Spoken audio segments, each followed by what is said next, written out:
चीखना चिल्लाना नहीं चाहिए। हो सकता है कि पाकिस्तान से ये बात आती हो कि भारत को जो है कन्वर्ट कर लेंगे गजवाए हिंद, पर गजवाए हिंद करने की जरूरत ही नहीं पड़ेगी। कुछ सालों के अंदर वैसे ही उनकी पॉपुलेशन बढ़ जाएगी। आज इंग्लैंड और लंदन की स्थितियां देखते हो, शरीयत का कानून लंदन में लग रहा है, ऑस्ट्रेलिया में स्थितियां खराब हो गई है, जर्मनी में खराब हो गई। ये बहुत अच्छी स्ट्रेटेजी है इस्लाम की कि वो अपने एक्सेस पॉपुलेशन को दूसरे देशों में डेमोक्रेसी की आड़ में बेच देता है, बाद में वहां पे शरीयत का कानून लगवा देता है, लेकिन अरब कंट्री के अंदर कोई भी रेफ्यूजी नहीं रखा जाता है। मैं एक रिपोर्ट देख रहा था बीबीसी की, शायद बीबीसी की रिपोर्ट थी, जहां पे सऊदिया का जो वर्टिकल शहर बन रहा है उसमें कई गांवों के लोगों को मरवा दिया उसने, ऐसा आरोप है उन पर। तो वहां तो मस्जिदें हटाने में भी वो सोचते नहीं है, और यहां पर हिंदू भीख मांग रहा है कि जरा मुझे कृष्ण का मंदिर दे देना, जरा मुझे ये मंदिर दे देना। हमारे साधु संतों ने जो समाज के लिए काम किया, समाज उनके साथ भी नहीं खड़ा है। क्या आपको पता है कि आयुर्वेद के नाम पर भारत देश के अंदर जो फार्मेसी काम कर रही है वो मुस्लिम द्वारा चलाई हुई भी कई फार्मेसी हैं, और उनके 500 प्रोडक्ट्स हैं। रामदेव को सपोर्ट नहीं करने का कारण ये भी है। हमदर्द का एक टॉनिक है सिंकारा, उसको प्रमोट करते हुए कम्युनिस्ट पार्टी के कुछ नेता कहते हैं कि यह शक्तिवर्धक है। उनको पूछो तुम्हें कैसे पता चला यह शक्तिवर्धक है, कोई लेबोरेटरी टेस्ट है?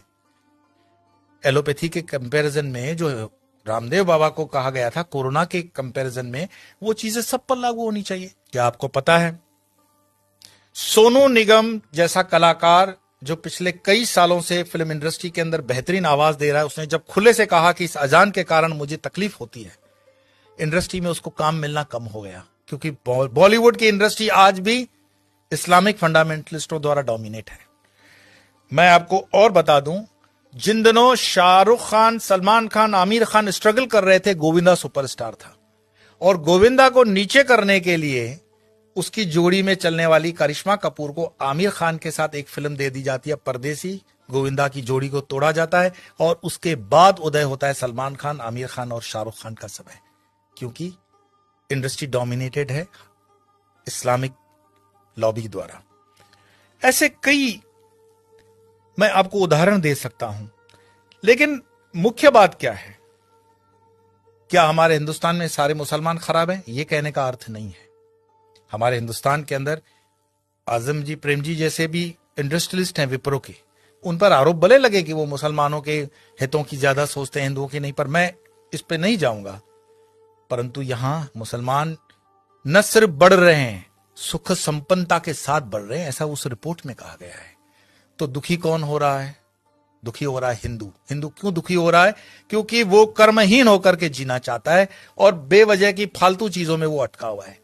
अपनी ना तो वो स्किल को डेवलप कर पा रहा है और अपने हर छोटे छोटे उद्योग को छोड़ता जा रहा है। आज जब हम अपने आश्रम का भी काम करवाते हैं तो लेबर ढूंढने में हमें तकलीफ पड़ जाती है। देश के अंदर कोई बेरोजगारी प्राइवेट सेक्टर में नहीं है, लेकिन कोई रबिश होते हैं जर्नलिस्ट जो अपना खीसा गर्म करने के लिए, जनता को गुमराह करने के लिए अलग अलग रिपोर्ट्स देते हैं। देश के अंदर आज भी उतना ही रोजगार है, अगर युवान ठान ले तो बहुत कुछ कर सकता है, लेकिन जो आप जगह खाली करते हो वो दूसरा आता है। गुजरात के हाईवेज पे एक पूरी होटल्स की चेन है, वो चेन चलाते हैं चेलियास कम्युनिटी के लोग। चेलियास मुस्लिम कम्युनिटी है और उनकी इतनी यूनियन होती है कि उसमें दूसरा कोई होटल नहीं खोल सकता हिंदू। मैं पूरे गुजरात हाईवे की बात कर रहा हूं, नेशनल हाईवे नंबर 8। साल में सिर्फ 2-3 दिन ये होटलें बंद होती हैं। आपकी ताकत नहीं है कि इस इलाके में कुछ काम कर सको, और उनके होटलों के नाम जो रखे जाते हैं इतने मिसगाइडिंग होते हैं कि आपको पता भी न पड़े कि ये हिंदू की है कि मुस्लिम की है। होटल का नाम होता है भारत, नव Gujarat, Tulsi, Kabir, Jai Hind, Sarvodaya, dine in, dine out. किसको पता पड़ रहा है ये इस्लामिक माइंडसेट की होटल है? लेकिन सारे ट्रक ड्राइवर जानते हैं ये अपने वाले की है, लेकिन हिंदू को इतना बुद्धि नहीं होता कि ये किस होटल में जा रहा है, क्या खा रहा है, क्योंकि जीवन भर हमने हलाल खाने के लिए ही ठेका ले रखा है। हिंदू को इतना स्वाभिमान नहीं है कि वो कह दे कि जो मैं खान पान खाता हूं तो मेरे प्रोडक्ट पर तुम लोग सात्विक, राजसिक या तामसिक का लेबल लगाओ। भाई सात्विक है तो उसको ऑरेंज कर दो, राजसिक है तो उसको लाल कर दो, तामसिक है तो उसको काला कर दो, वेजिटेरियन का ग्रीन तो है ही। हर चीज पे हलाल लगा हुआ है और हलाल का तुम्हें मलाल भी नहीं है। तो कितने भी तुम प्याज लहसुन को मत खाओ, लेकिन ये हलाल खाते हुए तुम्हारे बच्चे जो हैं क्या बन रहे हैं? ये जिहाद करने की जरूरत पड़ेगी नहीं उनको। ये साधु संतों को भी सोचना पड़ेगा कि तुम शेर को भी घास खिलाओगे, गाय को भी घास खिलाओगे, क्षत्रियों को भी घास खिलाओगे और ब्राह्मणों को भी घास खिलाओगे। हमने खान पान को बदल करके पूरे डीएनए सिस्टम को बदलने का पाप किया है, और जब इस पाप की हम ठीक से बैलेंस नहीं करते हैं तब तक इस पॉपुलेशन को ठीक करना बड़ा मुश्किल होगा। एक इंसान, ये वीडियो समाप्त करने से पहले मैं बता रहा हूं, एक इंसान जिसने अलीगढ़ मुस्लिम यूनिवर्सिटी का स्थापना किया था, सर सैयद, उसने सिर्फ ख्वाब देखा था पाकिस्तान बनाने का, कि एक ऐसा देश बन सकता है। एक टाइपराइटर और एक इंसान जिन्ना, जिसने देश बनाकर दिखा दिया, और यह चीज इतिहास के अंदर दर्ज है। क्या पता ओवैसी जो कह रहा हो उसको हम सीरियसली नहीं ले रहे हैं।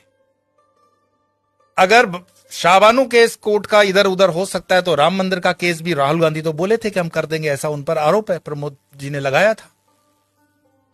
हिंदुओं को जागना पड़ेगा।